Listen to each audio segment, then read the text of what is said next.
Problem ایک اور ہے. سکولز تو کھل گئے ہیں پاکستان میں دہشت گردی کے اتنے بڑے واقعے کے بعد، اللہ کا کرم ہے، لیکن مریم نواز شریف نے اپنی بیٹی کو سکول سے نکال دیا اور ان کو باہر بھیج دیا. اب مجھے ایک پیرنٹ کی حیثیت سے کیسے تقویت ملے کہ میرے بچے تو سکول جا رہے ہیں اور مریم کی بیٹی جو ہے وہ سیف ہو گئی ہے؟ اس کا مطلب ہے کہ مجھے اب ایک سوالیہ نشان ہے سکولوں کے تحفظ کے اوپر.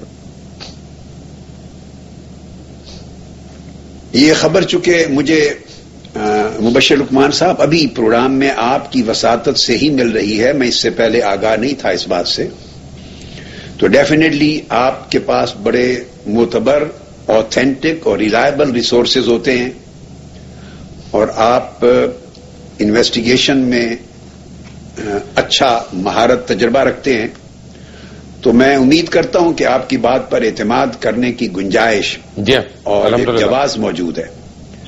اگر صورت یہی ہے تو اس کا مطلب یہ ہوا کہ حکمرانوں نے یا حکمران خاندان نے یہ میسج دے دیا ہے کہ یہ ملک اپنے بچوں کے پڑھانے کا نہیں رہا، یہ ملک بچوں اور چھوٹی نسلوں کے تحفظ کا نہیں رہا، اس ملک کے اسکولوں میں اب ہم حفاظت کے ذمہ دار نہیں ہیں. اب اس کی وجہ بتاتا ہوں.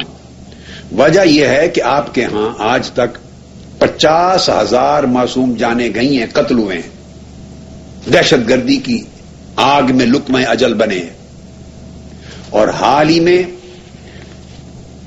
140 معصوم بچے پشاور کے آرمی اسکول میں شہید ہوئے، 150 کے قریب زخمی ہوئے. اتنا بڑا حادثہ ہوا، اور اس سے پہلے 100 افراد ایک دہشت گردی کے حملے میں، 70 افراد، 150 افراد کئی مرتبہ گئے ہیں. اور اب اتنا بڑا سانحہ پشاور ہونے کے باوجود میں آپ کی وساطت سے پوچھتا ہوں، میں افواج پاکستان سے بھی پوچھتا ہوں، فوج کے جوانوں سے پوچھتا ہوں، میں عدلیہ سے پوچھتا ہوں، میں پولیٹیکل لیڈرشپ سے پوچھتا ہوں، میں پاکستان کے 19 کروڑ عوام سے پوچھتا ہوں آپ کی وساطت سے کہ کوئی سوچے کہاں گئے اس ملک کے حکمران، کہاں گئے صدر وزیر اعظم، اربوں روپے کے بجٹ اس قوم کے اپنے ایوان صدر ایوان وزیر اعظم پہ خرچ کرنے والے، کہاں گئے اربوں روپے اس قوم کے عیاشیوں پر کھانے والے؟ وہ نکلے ہیں باہر. اس سانحہ پشاور پر چاہیے یہ تھا کہ وزیر اعظم پاکستان لیڈ کرتا، ایک ایڈریس کر کے کال دیتا، ڈیٹ فکس کرتا وزیر اعظم پاکستان. اگر وہ وزیر اعظم ہوتے، چاروں وزرائے اعلیٰ آتے، صدر گورنر آتے، چاروں صوبوں کی کیبنٹ آتی، وفاقی کیبنٹ آتی، تمام پولیٹیکل لیڈرز کو انوائٹ کیا جاتا، سیاسی مذہبی جماعتوں اور پوری قوم کو. یہاں 10 ملین افراد کا مارچ کراتے یہ وفاقی حکومت والے اور صوبائی، دہشت گردی کو مسترد کرتے، پوری قوم کو یکجہت کرتے اور لعنت بھیجتے، کہتے کہ ہم اس ملک میں دہشت گردی برداشت نہیں کریں گے، ہم اس ملک میں قتل و غارت گری برداشت نہیں کریں گے، ہم اس ملک کو پرامن معتدل قائد اعظم کا ملک دیکھنا چاہتے ہیں، ہم تاجدار کائنات کے مدینے کی ریاست والامن دیکھنا چاہتے ہیں. لیڈ کرتے، پوری قوم ساتھ نکلتی، مشرق سے مغرب تک میسج جاتا، OIC کے لیڈروں کو بلاتے، 56 ملک عالم اسلام کے ان کے صدروں کو، وزیر اعظموں کو بلاتے، ان کی کیبنٹ کو بلاتے، یورپین کو بلاتے کہ آؤ بین الاقوامی سطح پہ ہم دہشت گردی کو مسترد کرنے کے لیے قومی یکجہتی کا مظاہرہ کر رہے ہیں، سرکاری اور عوامی سطح پر مشترکہ. اسے کہتے ہیں قوم کو ایک کرنا. اس کی مثال دیکھیے، فرانس میں صرف 17 آدمی مرے ہیں دہشت گردی کے نتیجے میں. وہ میں اس اصل سبجیکٹ کی طرف نہیں جانا چاہتا، میں نے رات آپ کی بات سنی، میں صرف اس ایک نقطے پر رہنا چاہتا ہوں. 12 ایک دن، 4 یا 5 اگلے دن، 17 آدمی کی ڈیتھ ہوئی ہے.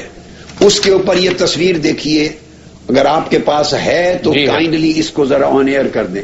جی، یہ 2.25 ملین 20 لاکھ کے قریب افراد، پیرس کے وزیر اعظم اور ان کی کیبنٹ اور ان کے تمام وزراء اور 100 ملکوں کے ہیڈز اور لیڈر، مسلم اور نان مسلم، قیادت کرتے ہوئے 20 لاکھ لوگوں کا ایک اظہار یکجہتی کے طور پہ مارچ کر رہے ہیں اگینسٹ ٹیرورزم.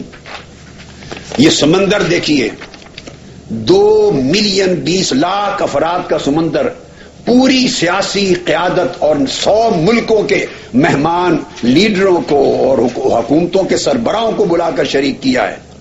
اس کو کہتے ہیں اپنی قوم سے محبت، اس کو کہتے ہیں قوم سے وفاداری، اس کو کہتے ہیں کسی کاز کے ساتھ کمٹمنٹ، اس کو کہتے ہیں ویژن. درست ہو یا غلط ہو اس کی بحث میں نہیں پڑھنا، اس کو کہتے ہیں لیڈرشپ. یہ سارے لیڈر کھڑے ہیں، خود ان کے وزیر اعظم وزراء، یہ سارے فرانس کی پوری کیبنٹ اور وزراء کھڑے ہیں، یہ 100 ملکوں کے لیڈرز کھڑے ہیں سامنے، وہ قیادت کر رہے ہیں. پاکستان کے حکمران یہ کام نہیں کر سکتے تھے؟ یہ ساری لیڈرشپ اور پوری قوم کو یکجا کرنے کے لیے مظاہرہ ہونا چاہیے تھا. پاکستان کے تو ڈی سی بھی ساتھ کھڑے ہوئے. اس کا مطلب ہے ان کی کمٹمنٹ نہیں ہے. اور میں یہ بتا دینا چاہتا ہوں، الیاذ باللہ، میں دکھ کے ساتھ بتانا چاہتا ہوں، اور افواج پاکستان کو اور جنرل راحیل شریف صاحب کو بتانا چاہتا ہوں، آپ تنہا اس دہشت گردی کے خلاف لڑ رہے ہیں، یا ایک ڈاکٹر طاہر القادری اور پاکستان عوامی تحریک ہے جو پاکستان کے کونے کونے پر، جس نے دہشت گردی کے خلاف ایک عالمی فتویٰ دے کر نظریاتی سطح پہ جنگ کا آغاز کیا.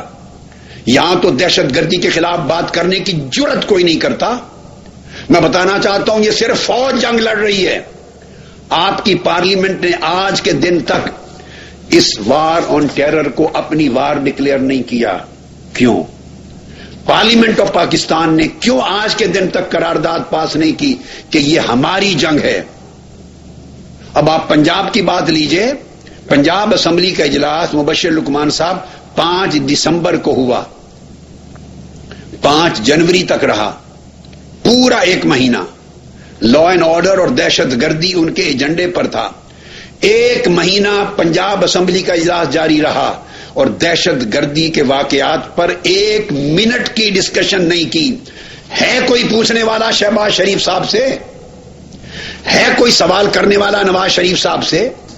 ہے کوئی ان کے حکمرانوں کے گریبانوں پہ ہاتھ ڈالنے والا؟ اگر کوئی ان کے گریبانوں پہ ہاتھ ڈالتا، ان سے پوچھتا ہے، تو اس کے گھر پہ حملہ ہوتا ہے، اس کے سیکریٹریٹ پہ حملہ ہوتا ہے. 17 جون ہوتا ہے، اس میں 14 لاشیں گرتی ہیں، اس میں 90 لوگ زخمی ہوتے ہیں، اس میں قیامت بپا ہوتی ہے.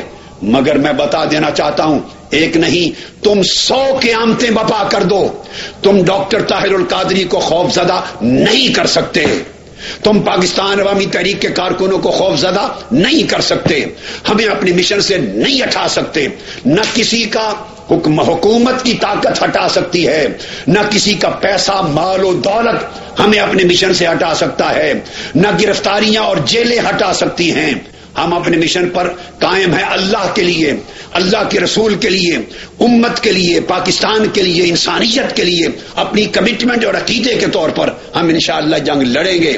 اور جو ہی میں صحت یاب ہوتا ہوں، ڈاکٹر مجھے اجازت دیتے ہیں، میں انشاءاللہ میں بےتاب ہوں کہ جلد آپ کے اندر ہوں. لیکن ہے کوئی ان سے پوچھنے والا کہ پنجاب اسمبلی کے فلور پر دہشت گردی کے موضوع پر 1 منٹ کی گفتگو کرنے کی گنجائش نہ تھی؟ جب اجلاس ختم ہو گیا تو ایک آرڈیننس جاری کر دیا گیا. یہ ہیں اتنے نان سیریس، جب تک یہ رہیں گے اس ملک سے دہشت گردی ختم نہیں ہوگی. الیاذ باللہ، اللہ نہ کرے کہ ایسا ہو. مگر میں حقائق سے پردہ اٹھا کے بتا رہا ہوں. ان کے دہشت گرد جتھوں کے ساتھ اندر الائنس ہیں.